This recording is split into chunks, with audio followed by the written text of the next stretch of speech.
პირველად იყო სიტყვა.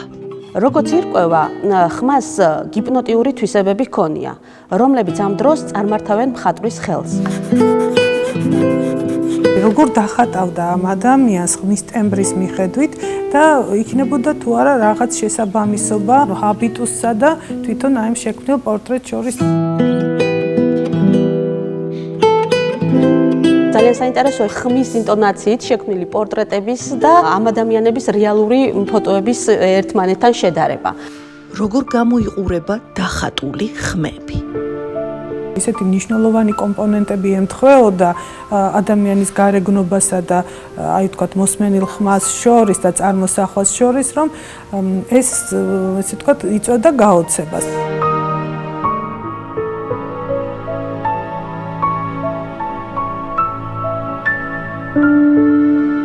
საუბრის მანერის, ინტონაციის საშუალებით მხატვარს ეძლეოდა ამოცანა, რომ შეექმნა ამ ადამიანის პორტრეტი. შიზოფრენია ფერწერულ ტილოსა და ფურცლის ნაგლეჯზე. შიზოფრენიის მქონე მხატვარი და შიზოფრენიის მქონე პაციენტი, რომელიც მხატვარი არ არის.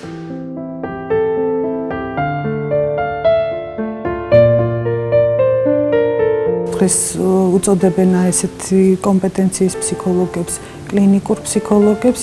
დიდი ქართველი ექიმისა და ცნობილი ქართველი მხატვრების ორიგინალური ექსპერიმენტი.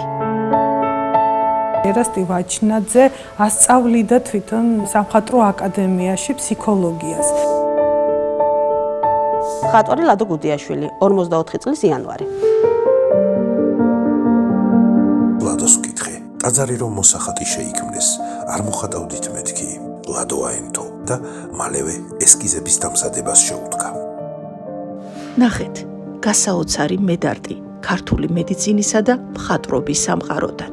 ეკა ხითარიშვილის ისტორიულ ტელენარკვევში ერასტი ვაჩნაძე, კვალი ნათელი.